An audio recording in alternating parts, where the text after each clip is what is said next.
¿Y si gran parte de lo que nos enseñaron sobre el descubrimiento de América no fuera toda la verdad? Hoy vamos a explorar una de las teorías más polémicas y fascinantes de la historia moderna, una que se basa en el libro de Gavin Menzies. Así que prepárense, porque estamos a punto de sumergirnos en lo que podría ser un capítulo completamente perdido de la historia. A ver, la historia que todos conocemos es la de Cristóbal Colón llegando en 1492.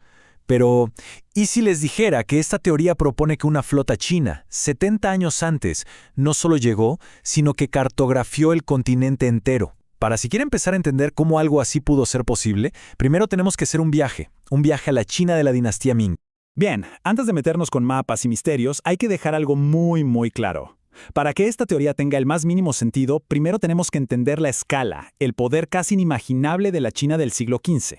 Es que la dinastía Ming no era solo una potencia más, era la superpotencia mundial. Tenían un desarrollo industrial y agrícola que estaba a años luz del resto. Producían sedas, cerámicas finísimas, pólvora, papel. Vamos, estaban en la cima del mundo. Y ese poder les permitía soñar y ejecutar proyectos que ninguna otra nación podía siquiera concebir. 1.500 toneladas. Esto es lo que desplazaba un solo barco del tesoro chino. Para que nos hagamos una idea, las naves europeas más grandes de esa misma época apenas llegaban a las 100 toneladas. O sea, la diferencia de escala era sencillamente abrumadora. Y este otro número, 28.000, es la cantidad de personas que iban a bordo en una sola expedición. Marineros, soldados, diplomáticos, científicos, casi 30.000 almas. Esto nos habla de una capacidad logística que en ese momento ninguna otra nación del planeta podía ni de lejos igualar. Pero sí hay algo que lo deja clarísimo, es esta comparación. A la izquierda, el buque insignia chino, unos 120 metros de largo. A la derecha, la Santa María, el barco de Colón, apenas 26 metros. Esto no era una competencia, jugaban en ligas completamente distintas. Y esta imagen nos da una idea del conjunto. Porque no era un barco, ni 10. La flota completa tenía alrededor de 3.500 naves. Era, literalmente, una ciudad flotante que navegaba por los océanos con una misión: explorar, comerciar y, sobre todo, proyectar el inmenso poder de China. Ahora, detrás de toda esta maquinaria naval increíble, había un hombre, un comandante legendario cuya historia personal es tan épica como la de la propia flota. Es hora de conocer al almirante Zheng He. Zheng He no era un noble común y corriente.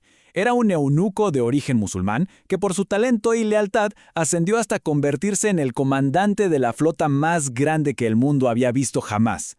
Bajo las órdenes del emperador Xu Di, lideró 7 expediciones que, literalmente, redefinieron los límites del mundo conocido para China.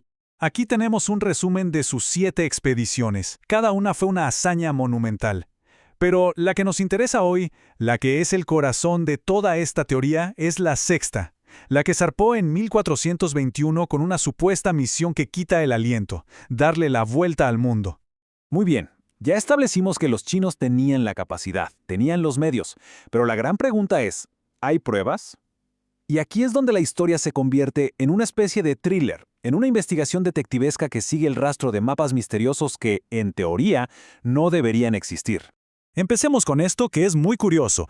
En varios mapas de europeos hechos antes de Colón, a Sudamérica se la llama la cola del dragón.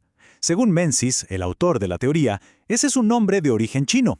La pregunta es obvia: ¿cómo llegó ese nombre a los mapas de Europa si supuestamente ningún europeo había visto ese continente todavía? Y esta es quizá la pieza central de la evidencia. El mapa de Waldseemüller de 1507, famoso por ser el primero en usar la palabra América. Pero fijémonos bien en la costa de Suramérica. El nivel de detalle es asombroso y completamente inexplicable para la época, porque los exploradores europeos tardarían décadas en recorrer y mapear esas costas. Entonces, ¿de dónde sacó Waldseemüller esa información tan precisa? Pero no es el único caso. Hay toda una serie de mapas que parecen tener conocimientos imposibles para su tiempo. Se habla de un mapa portugués de 1428 que ya mostraba el estrecho de Magallanes, el famoso mapa de Piri Reis, donde su propio autor reconoce que lo copió de fuentes mucho más antiguas, o el mapa de Jean Rhodes, que dibuja Australia 200 años antes de que el capitán Cook llegara allí. Todos parecen apuntar a una misma cosa: una fuente de conocimiento común que se perdió. Y aquí, Gavin Menzies, el autor de la teoría, lo dice sin rodeos. Su afirmación es radical. Los grandes exploradores europeos, como Magallanes, no navegaban a ciegas, hacia lo desconocido. Sostiene que iban equipados con mapas. Mapas que, en origen, fueron creados por la flota de Zheng He. Esto nos lleva a la pregunta del millón. Si China logró esta hazaña increíble, ¿por qué no lo sabemos? ¿Por qué su nombre no está en todos los libros de historia? La respuesta, según esta teoría, es una trágica historia de catástrofes, intrigas políticas y una decisión que cambió el curso del mundo para siempre. La flota de Zheng He zarpó en marzo de 1421. Apenas 2 meses después, en Pekín, el corazón del imperio, ocurrió un desastre. La magnífica ciudad prohibida, el símbolo del poder absoluto del emperador, fue golpeada por el destino. Y aquí está la secuencia de eventos que, según esta teoría, lo cambió todo.